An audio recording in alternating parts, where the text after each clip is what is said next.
Trump's actions really raised a giant, tiny middle finger to the rest of the world. By pulling out of the Paris Climate Change Accord, which was such a big deal, it had the entire planet speaking one language. The leaders of Germany, the UK, France, and Canada all calling the president, telling him they are disappointed by this decision. Make our planet great again. The decision of the U.S. to withdraw from the Paris Climate Agreement is very regrettable, and I'm expressing myself in a very reserved way when I say that. That's right. The leader of Germany expressing herself in a reserved way, which, I mean, she has to do. She's the leader of Germany. I mean, if you raise your voice at all, Poland starts building bomb shelters. You know? Oh boy, here we go again! Trump's decision to back out of Paris is a real blow to America's role in the world. And what's crazy is he had no real reason to do it. I mean, he gave reasons, but they were all bull.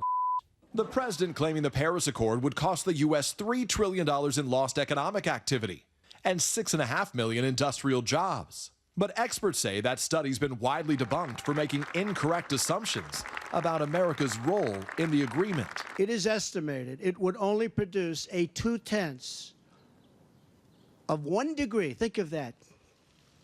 This much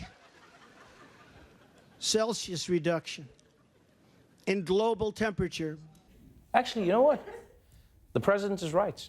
It's a tiny difference in temperature. Tiny, tiny difference.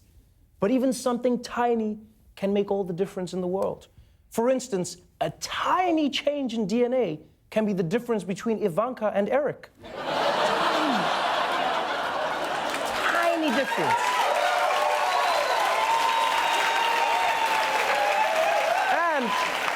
And as it turns out, President Trump isn't even right about the tiny difference, because the actual increase in temperature could be 3 to 5 times as much as what Trump is saying. So it could be more like 1 degree Celsius, which is 150 degrees Fahrenheit. Now, you can't prove that's not true because you don't use real numbers in this country. And now look, joking aside, I know 1 degree still sounds insignificant. But as I always say, ladies, it's not about the size of the boats. It's about the motion of the rising ocean. That may sound small, but tiny temperature changes could make a big difference for island nations and coastal communities. It could be the difference between surviving or being underwater. Yeah, you see, what you need to understand is small things can have big consequences. It's like putting 1 turd in a swimming pool. Now, that's a tiny fraction of what's in the swimming pool, but suddenly everyone's screaming, and I'm no longer welcome at Splash Mountain. I bought a season pass.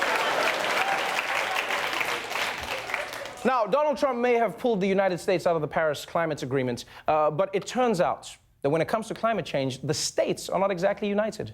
At least 10 states, led by Democratic governors, are defying the president's decision. They're joined by more than 150 mayors pledging to uphold the Paris Agreement. California is launching its own global coalition with Canada and Mexico. And Virginia's set new standards for power plant emissions. Wow, California is just like, hey, Mexico, you guys want to roll? We're just doing this thing? We're just doing our own thing, man. Shame, poor Trump. He's like the guy at a party saying, this is lame, let's go back to my dorm and listen to me play acoustic guitar. And these 10 states are like, we're gonna stay. Emmanuel Macron's about to take his shirt off. You also can't blame these 10 states for taking climate change seriously. I mean, look at that map. They would be the first to be hit. Look at all of them, right? If sea levels continue to rise, they'll be the first to go. You know, well, except for Colorado. I mean, they're not really at risk, but they're so high they probably think the ocean's coming right for them. You just can't see it, man. It's hiding behind the mountains, dude.